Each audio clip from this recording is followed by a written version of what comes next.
If you step outside right now, depending on where you are, you might feel a particular kind of stillness settling over the landscape. A very heavy stillness. Yeah, exactly.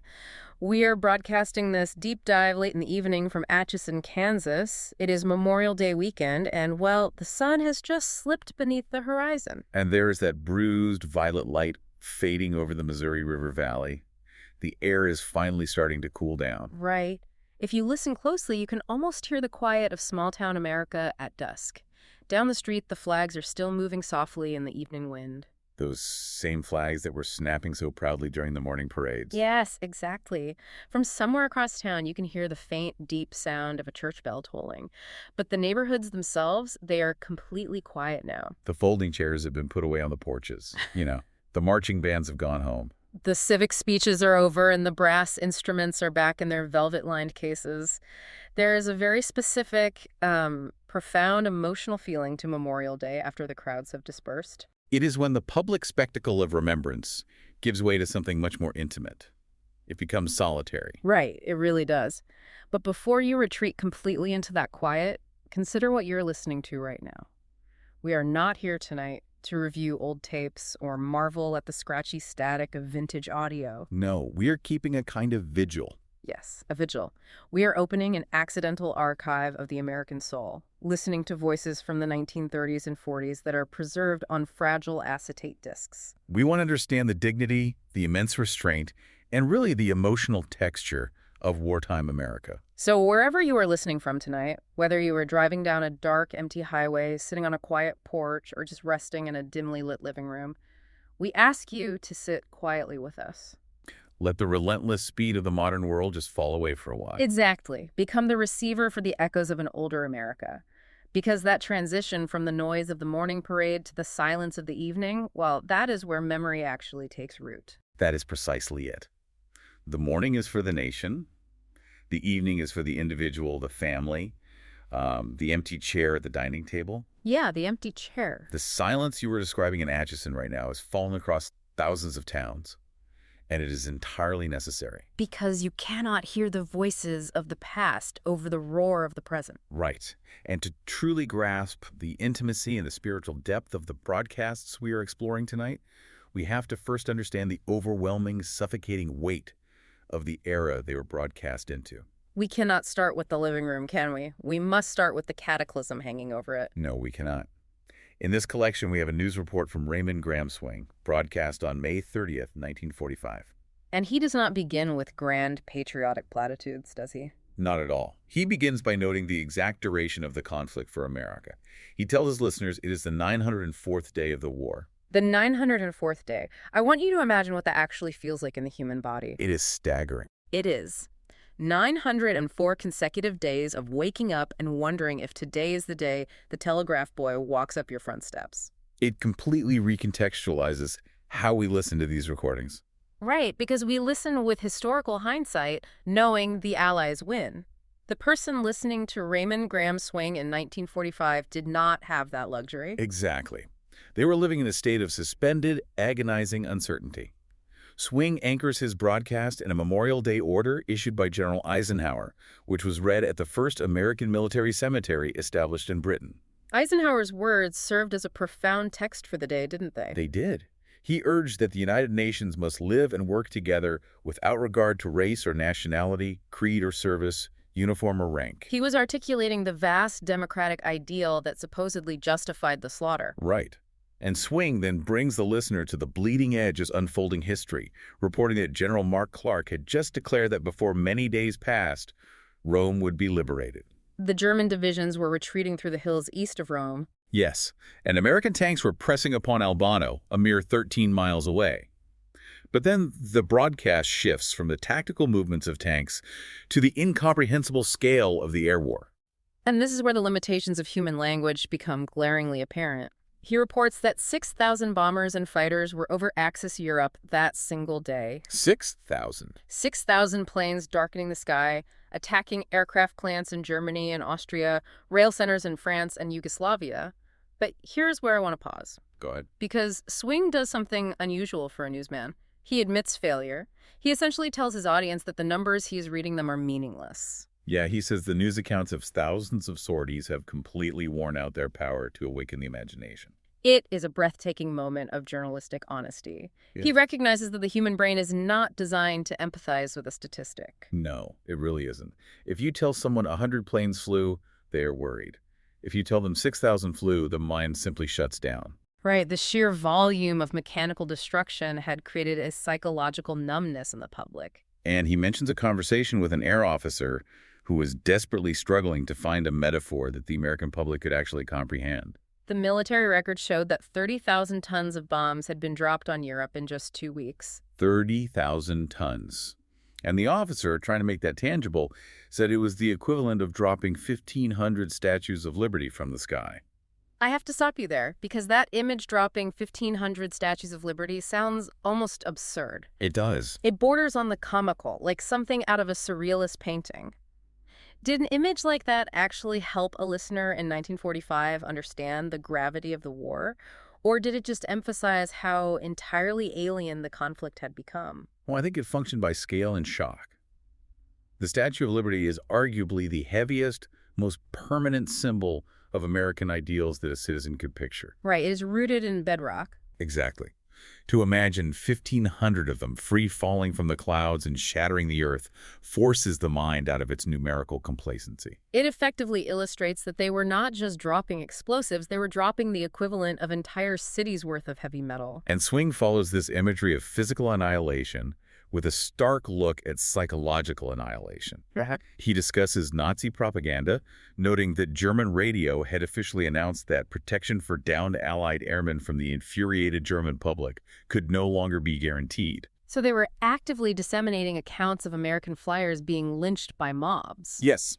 They were officially inspiring a breakdown of the basic laws of war. They were weaponizing civilian rage. Precisely. And Swing, speaking in his measured, deliberate cadence, contrasts this incitement to murder with the behavior of British officials during the Blitz. He reminds his listeners that while the rage of British civilians against German aviators was naturally towering as their cities burned, well, the British government never tried to incite a mob. Right? They never exploited that trauma for street violence. He presents this to the American listener as a study in how nations handle the blinding, primal rage of war.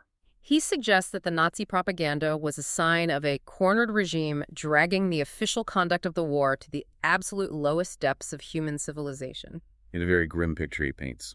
So if you are a citizen sitting in your parlor and your radio is telling you about 1,500 statues of liberty falling from the sky and governments officially sanctioning lynch mobs, how do you process that spiritually? It is a profound question. The scale of the terror is so vast it feels apocalyptic. In our sources, we find one of the most intellectually demanding answers to that exact question. It is an address by Monsignor Fulton J. Sheen, delivered during his Wartime series, specifically a broadcast titled Prayer in Wartime. He is speaking to a nation agonizing over the safety of its sons, and he does not offer them a soft, comforting shoulder to cry on. No, he challenges the very foundation of why they are praying in the first place. Sheen's address is a theological masterclass in unsentimental realism.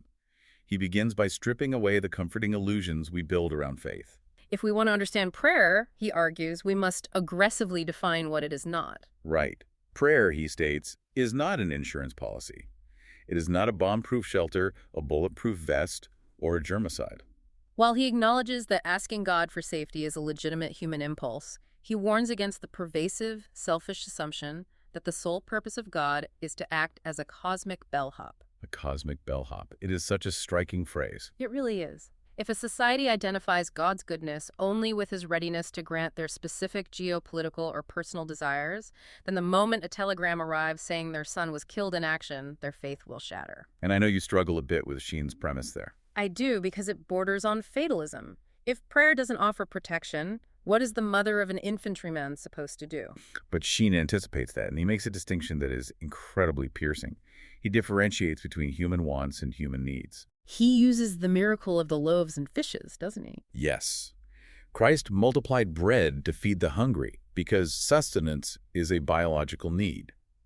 But, Sheen asks the listener, suppose our Lord had multiplied gold bricks instead. Gold is a want, not a need. Exactly. How many people would have walked away satisfied with just one gold brick? They would have fought over them. He forces the audience to confront the quiet selfishness inherent in asking God to manipulate the universe for their personal benefit. And he refuses to sanitize the battlefield to protect their feelings. He states, with brutal clarity, that the sun shines on the just and the wicked alike, and therefore, artillery shells fall on the just and the wicked alike. God does not suspend the natural laws of physics, ballistics, and shrapnel just because a morally upright farm boy is standing in the trajectory of a mortar. No. The best lives are not always saved in combat.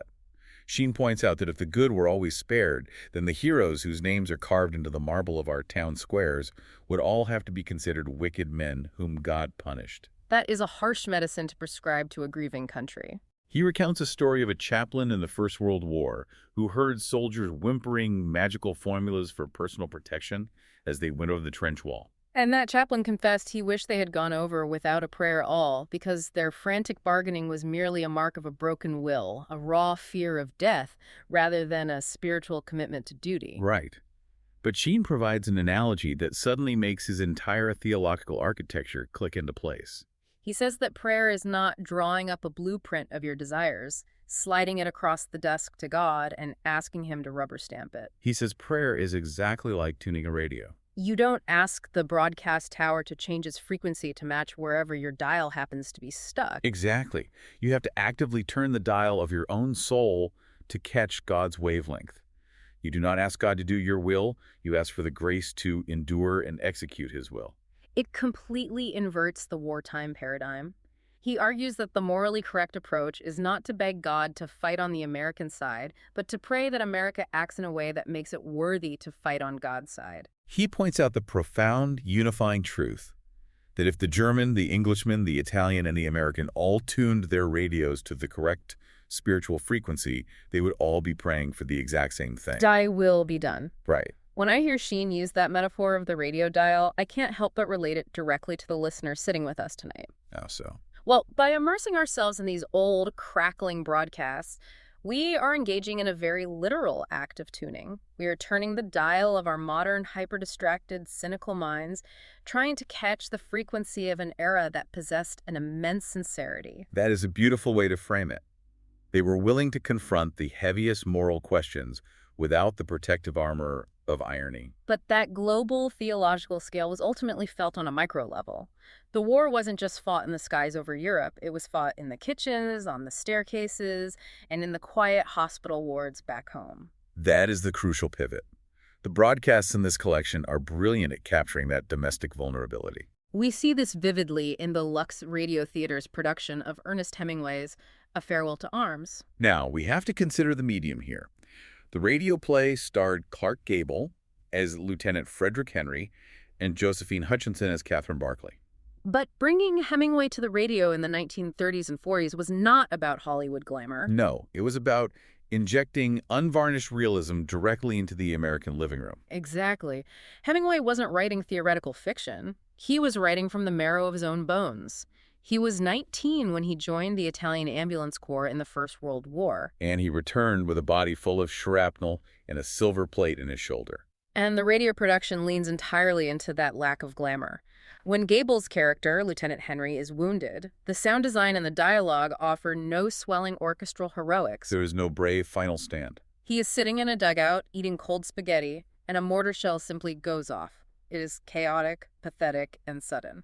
The war, as transmitted through the radio speaker, is presented as a blind, relentless machine. And the central romance between Henry and Catherine is entirely suffocated by this machinery. They are desperate for a quiet corner of the earth.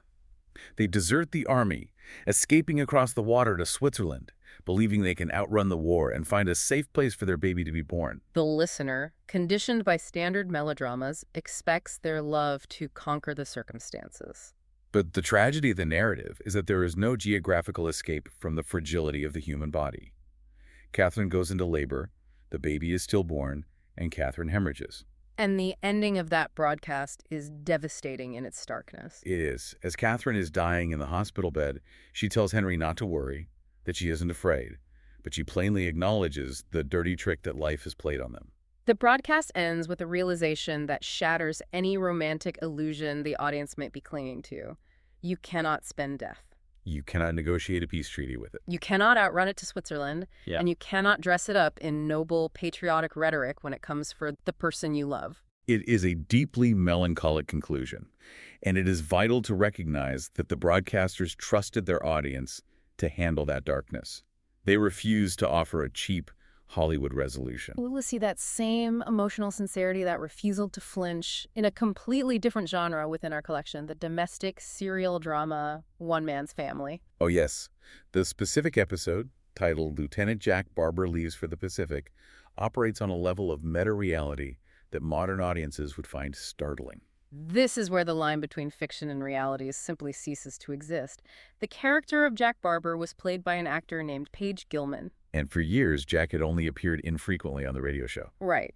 The reason which the audience was well aware of was that Paige Gilman was not in a studio in Hollywood. He was serving as a lieutenant in the United States Army Field Artillery stationed at Fort Sill. In this broadcast, the announcer informs the audience that Lieutenant Gilman is actually shipping out to the Pacific Theater. He has been granted a 48-hour leave, allowing him to step up to the microphone and let the character of Jack come home to the Barber family for one final goodbye before disappearing into the Pacific meat grinder. The grief of the Barber family on the radio was the actual, unsimulated grief of the actors in the studio. Which served as a proxy for the grief of millions of families listening in their own homes. The script focuses entirely on the final 20 minutes before the Army Jeep arrives in the driveway.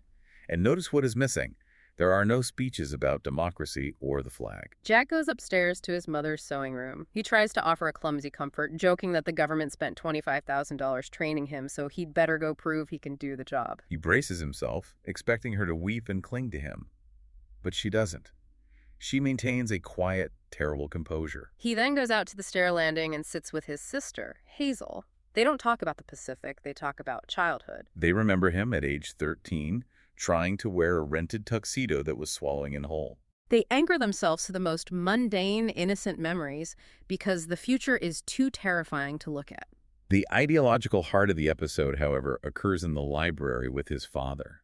The two men sit together, paralyzed by a kind of emotional stage fright, completely unable to articulate the depth of their love. The father marvels at the bitter paradox of Jack's life.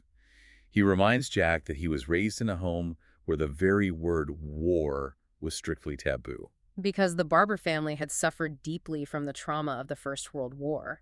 Jack's Uncle Paul had come back with a ruined leg and severe shell shock. Jack was explicitly raised for a world of peace. And yet, this boy, engineered for goodwill, is the one stepping up to fight. The father comes to a reluctant conclusion. You can raise a man to love peace, but if he and his neighbors are pushed around enough by a tyrant, that peaceful boy will develop into a fighter to protect the peace he was raised in. The goodbye sequence ends not with a salute, but with the father physically unable to stand on the porch and watch the Jeep drive away. He retreats into the garden alone. It is an excruciatingly intimate portrayal of the quiet agonies playing out behind the drawn curtains of households across the country. This profound connection between domestic quietude and the ravages of history is perhaps most poetically rendered in an episode of the daytime serial Against the Storm. Yes. This was broadcast on Memorial Day, and it features a character named Professor Jason McKinley Allen falling into a long reverie about a specific day in his childhood, far back in 1894. He remembers sitting in a peaceful country cemetery with his childhood best friend, a boy named Porky Mason. It is a warm, breezy day, much like the one we are experiencing in Atchison tonight. They are just young boys, and they have spent the entire morning running back and forth to the squeaking iron water pump, filling glass vases with irises and bleeding hearts. Decorating the graves of the Civil War dead, they are meticulously trying to ensure the bouquets are divided fairly among the headstones. Exhausted, they sit down to rest in the shade of a specific monument. The script provides the details of the grave with haunting precision. It belongs to a boy named George Jeremiah Hewitt, born August 1st, 1845, died September 21st, 1863, aged 18 years, 1 month, and 20 days. The inscription carved beneath a stone dove simply reads, "Died that others might live." The boys, in their absolutely unblemished innocence, do the math. It has been 31 years since George died at Gettysburg or Chickamauga. They realize he was just about the same age as Porky's older brother is right now. And Porky, applying the flawless, unclouded logic of a child, says it just doesn't make sense to kill people. He tells the professor about an idea his father had. Instead of nations building massive armies and slaughtering each other to see who is right, they should just organize teams and play baseball. It wouldn't necessarily prove who was morally superior, but at least nobody would get put in the ground. Porky dismisses the grand ambitions of the adult world. He tells his friend he has no desire to be a soldier, a general, or a president. He just wants to run a livery stable and own a team of fast greyhounds. But the professor, narrating this memory from the vantage point of an old man who has lived through the 20th century, reveals the devastating conclusion of Porky's life. Porky Mason did, in fact, get his livery stable. As the century turned and the world modernized, he adapted, turning the stable into an automobile garage. He was living his quiet, harmless dream. And then, in 1917, Porky Mason put down his tools, went to France, and was killed in the mud of the First World War. It's heartbreaking. I want to pause here and ask you, why is it that the most fiercely ordinary moments, two dusty boys chatting by a gravestone about baseball, or a brother and sister laughing about an oversized tuxedo on a stair landing, why do those become the most sacred things in retrospect? When you, the listener, know that Porky is destined to die in 1917, that innocent conversation in 1894 becomes almost unbearably heavy. It highlights how terrifyingly fragile peace really is. Right. And the tragic cyclical nature of these generations being fed into the furnace. They become sacred, precisely because they represent the unfulfilled potential that war obliterates. The juxtaposition of the innocent boy wanting nothing more than to care for horses and the man dying violently on a foreign continent is the ultimate tragedy of the American experience. It is the theft of the ordinary. But the people bearing this incredible grief, the people living through 904 days of anxiety, could not just sit in their parlors and weep. No. They had to go to work, they had to plant their gardens, they had to carry on. And one of the primary shields they forged against the darkness was laughter. The dignity of shared humor was an absolute necessity for national survival. The function of comedy during a prolonged national crisis is profoundly complex. It serves as an emotional release valve, certainly, but it also acts as a leveling mechanism. It deflates the suffocating pomposity and grim rhetoric that often accompanies wartime, reminding people of their shared, flawed, ridiculous humanity. We see a perfect example of this vital pressure release in the Great Gildersleeve. Oh, Throckmorton P. Gildersleeve, the bombastic water commissioner of Summerfield.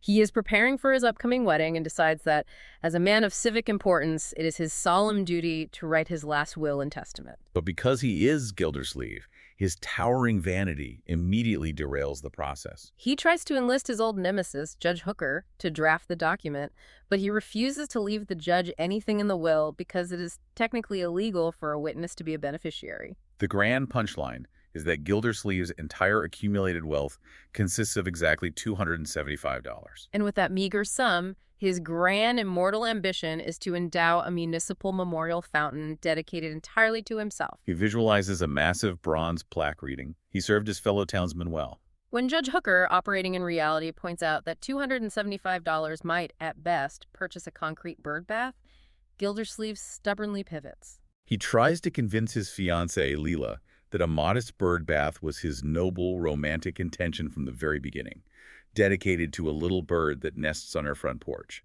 It's a gentle comedy, but it has sharp edges. It mocks the male obsession with legacy and monuments at a time when actual tragic monuments were being planned all over the world.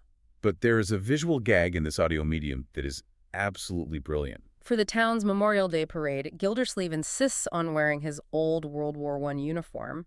He drags it out of a mothballed trunk in the attic. He discovers that the pants won't even go past his knees, and the blouse is impossibly tight. He loudly blames the mothballs for aggressively shrinking the wool fabric, entirely ignoring the reality of his own expanding waistline over the past 20 years. He ends up marching down Main Street wearing his civilian trousers and a suffocatingly tight military coat, choosing his vanity over his dignity. It is a wonderful deflation of ego.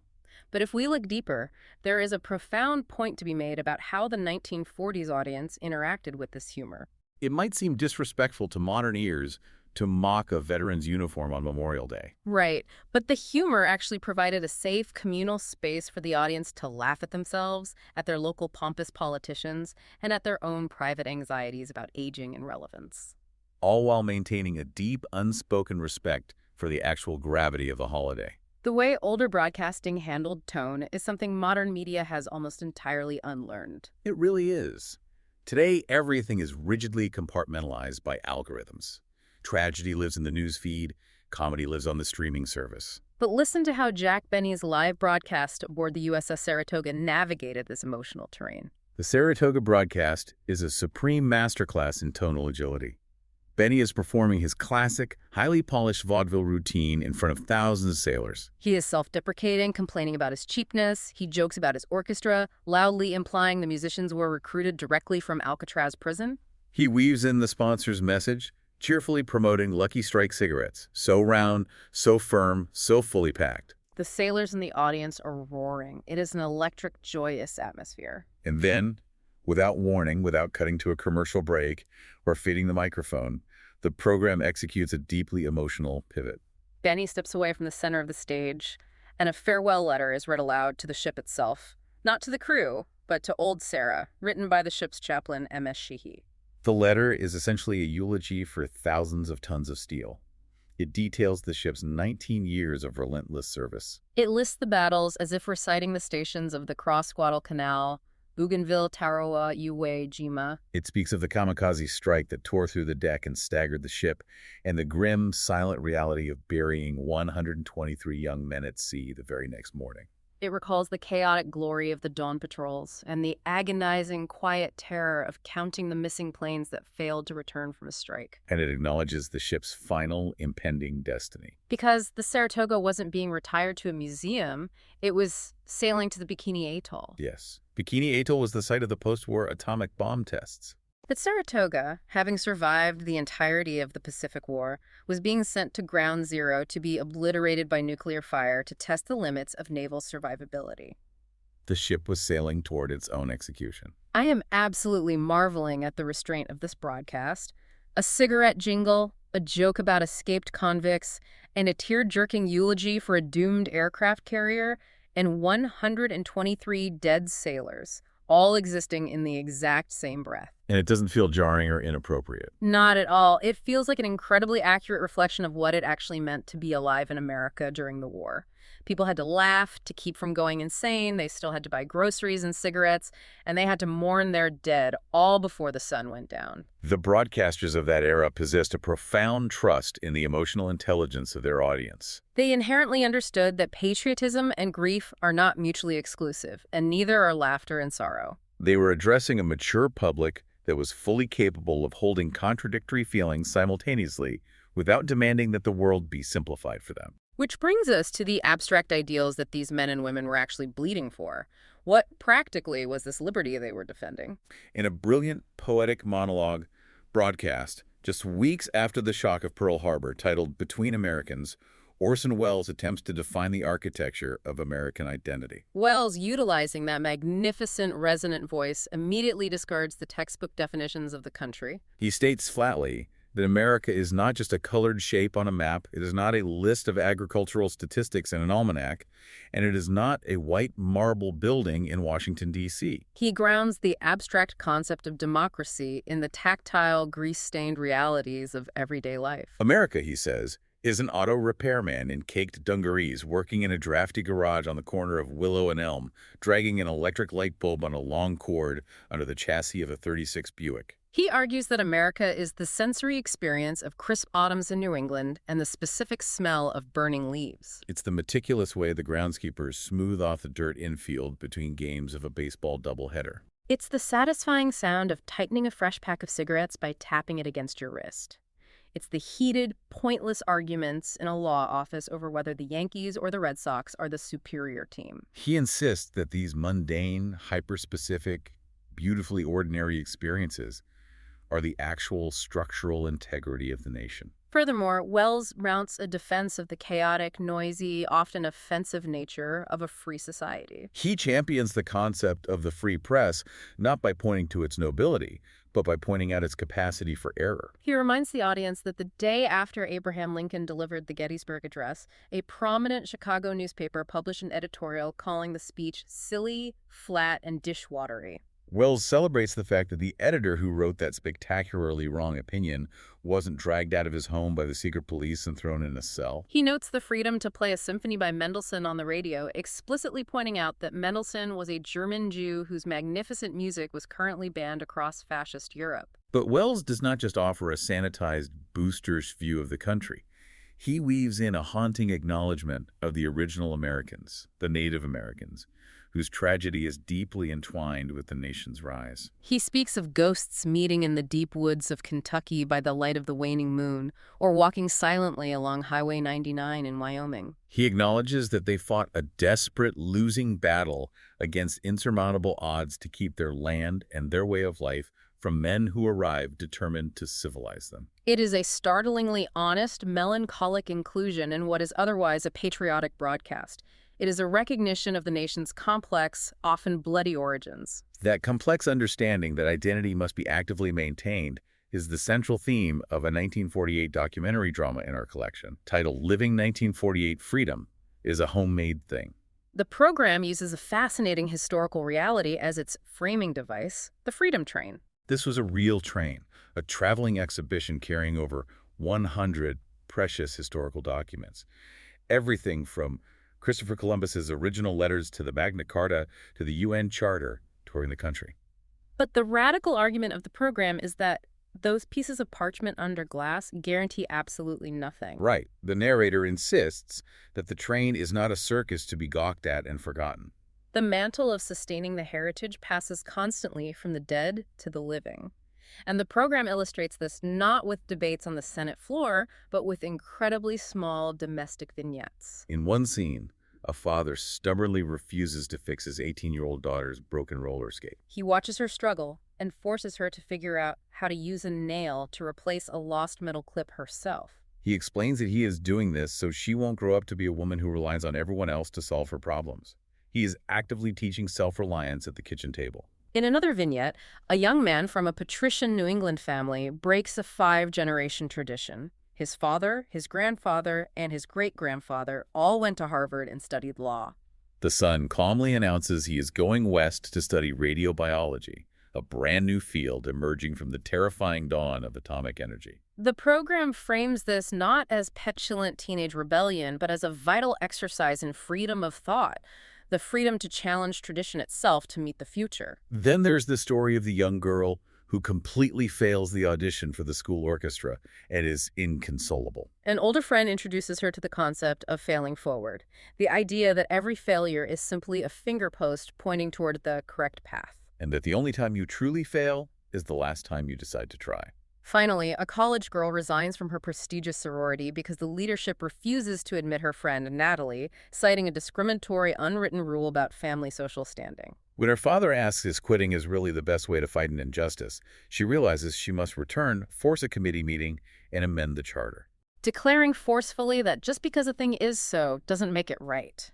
The overriding thesis is articulated clearly as the broadcast ends. Freedom does not reside in documents locked in a train car. It lives in the daily actions of the people who apply it. Freedom is a homemade thing. You must plant the seeds of it in your children.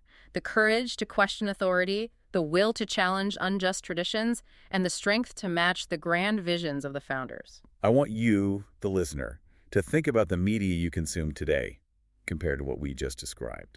These old broadcasts did not talk down to their audience. They did not offer simplistic, emotionally manipulative platitudes. They assumed the listener was intelligent, morally serious, and personally responsible for the maintenance of democracy. It forces a difficult question. Have we lost this homemade aspect of freedom in an era defined by passive consumption and algorithms designed purely to generate outrage? Are we still cultivating that quiet moral courage in our homes?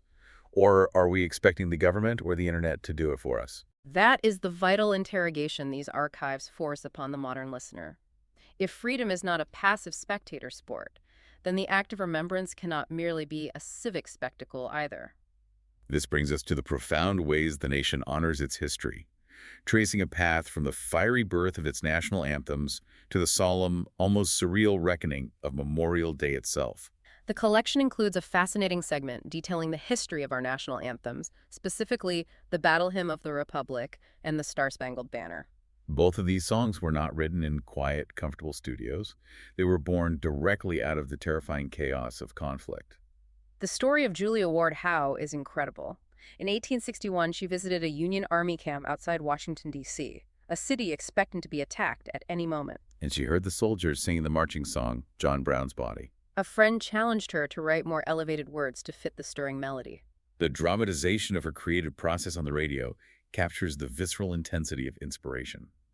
She returns to her hotel room, but sleep is impossible. In the gray, dismal light of the breaking dawn, she describes her mind as being on fire, with words and verses marching across her consciousness like the rows of Union troops she had seen the day before. She writes with a feverish, almost automatic speed. But the true emotional resonance of the song comes later, after it has swept across the northern states. Yes, the anecdote about Chaplain McCabe. McCabe had been captured by Confederate forces at the Battle of Winchester and sent to Libby Prison in Richmond. Libby Prison was notorious, a hellscape of overcrowding, starvation, disease, and absolute despair. When word finally leaked through the prison walls that the Union had won the brutal Battle of Gettysburg, McCabe stood up in that squalor and led his fellow inmates in singing the battle hymn of the Republic. Years later, McCabe was recounting this story's survival at a gathering in the Capitol, and Abraham Lincoln happened to be sitting on the platform. As the story is told, tears were streaming freely down Lincoln's face, and when McCabe finished, the president simply asked him to sing it again. It perfectly illustrates how a song transitions from a piece of paper into a vessel of national endurance. A similar crucible of anxiety produced the Star-Spangled Banner. Francis Scott Key, an American lawyer, boards a British flagship during the War of 1812 under a flag of truce to negotiate the release of a captured American doctor, William Beanes. The British Admiral, Cockburn, detains them all, not exactly as prisoners, but as forced guests. Because the British fleet is maneuvering to launch a massive naval bombardment on Fort McHenry, and he doesn't want the Americans rowing ashore to reveal the attack plans. So Key and his companions are trapped on the deck of an enemy ship, forced to watch the continuous bombardment of their own countrymen all night long. In the darkness, the only way they know the fort hasn't surrendered is by the terrifying light of the rocket's red glare and the bombs bursting in air. As the long night ends and dawn approaches, Key is desperately scanning the smoke-filled horizon to see if the flag is still flying, drafting the verses on the back of an old envelope he found in his pocket. Again, it is a piece of art forged in the ultimate crucible of dread. As the nation matured and survived these trials, the act of remembering these conflicts became institutionalized, but in its best moments, it retained a solemn literary dignity. We hear this clearly in the 1955 anthology broadcast dedicated entirely to Memorial Day poetry. The host, a man named Fleetwood, notes the origins of the holiday as Decoration Day, inaugurated in 1868 by General John A. Logan of the Grand Army of the Republic. The organization of Union veterans as a day to decorate the graves of the fallen with flowers. The readings that follow are austere, lacking any modern sentimentality. Helen Hayes, the First Lady of American Theater, recites Ralph Waldo Emerson's Concord Hymn. Speaking with perfect clarity of the embattled farmers who fired the shot heard around the world and the ruined bridge swept down the dark stream of time. Walter Huston delivers a towering, mournful reading of Walt Whitman's O Captain, My Captain. Capturing the sheer, disorienting national heartbreak over the assassination of Abraham Lincoln, struck down just as the battered ship of state had finally weathered the storm of the Civil War. And Claude Rains narrates the Cantata Builders of America, utilizing the heavy, immortal words of Washington and Lincoln to reaffirm the faith of the dead. These poetry readings are acts of high cultural reverence. They treat the listener as an intellectual equal. But perhaps the most challenging, the most profoundly surreal interpretation of remembrance in this entire collection comes from the Columbia Workshop's production of a radio play called The Parade. Based on a story by Morris Markey, this is a broadcast that dares to confront the listener with the deeply unsettling reality of what a casualty statistic actually represents. The premise begins mundanely, but quickly becomes terrifying. It is a mild, sunny day in New York City, early December 1946. A police officer begins roping off Fifth Avenue for a parade, though he admits to a bystander he has no idea who is marching. And then the parade begins. But it is entirely silent. There is no brass band playing Sousa marches. There are no cheering crowds throwing confetti. There is no grand marshal leading the way. Just rows and rows of silent men marching up the avenue. The visual descriptions provided by the terrified witnesses in the radio play are chilling. They are not wearing dress uniforms. Men march past in patched, dirty blue denim stained with engine oil. Men in tattered, mud-caked green wool. Men in stark white hospital gear. They are the war dead. And the narrator explicitly specifies the number, marching 382,532 men. The crowds watching from the sidewalks are paralyzed, white-faced, struck completely dumb by the impossible spectacle. There is a terrifyingly intimate, heartbreaking moment when a little waitress named Gloria breaks from the frozen crowd and runs out into the street. She recognizes one of the marchers. It's a boy named Pete. She runs alongside him, pleading with him to forgive her for a petty trick she played on him before he deployed. Crying out that he'd been gone too long and she was so alone. But Pete doesn't stop. He doesn't look at her. His eyes are dead and fixed straight ahead. The marchers just keep moving, a relentless tide of ghosts, leaving the living stranded with their unanswerable grief. And then the broadcast delivers its final, devastating blow to the listener.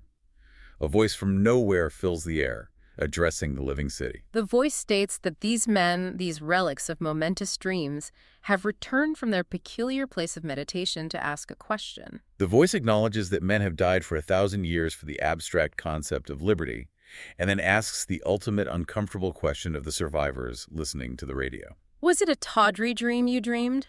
Our question is to you. Think well your answer. This play uses the invisible medium of radio to completely subvert the very idea of a parade. It argues forcefully that Memorial Day should not just be a civic celebration where we wave a flag and eat barbecue. It should be a profound, deeply uncomfortable interrogation of the soul. The dead are asking the living if their sacrifice was worth it.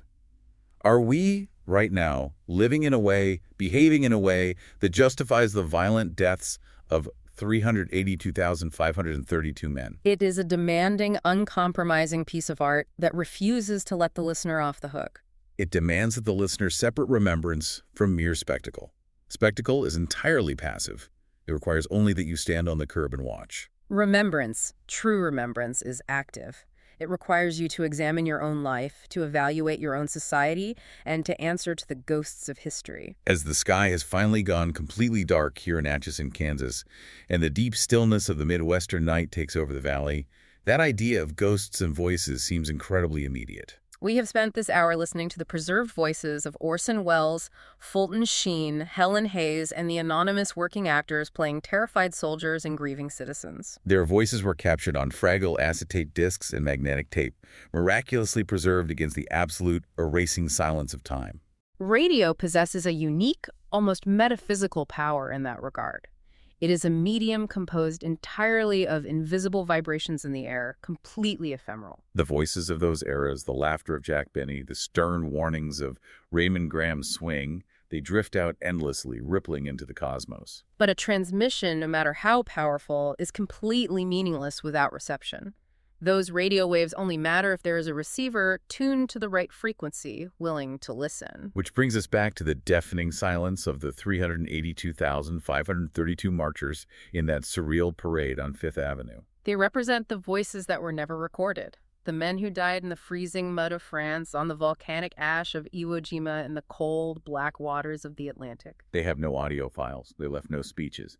They only have the profound silence they left behind in their homes. So as the modern world inevitably wakes up tomorrow and speeds up again, moving on to the next political crisis, the next digital distraction, the next loud, flashing spectacle, we leave you with this provocative thought to ponder in the quiet of your own evening. Are you willing to be the receiver? Are you willing to actively tune your mind to the frequency of the past, to keep vigil for those who cannot speak, and to answer the uncomfortable questions asked by the silent marchers of history? Good night from Atchison.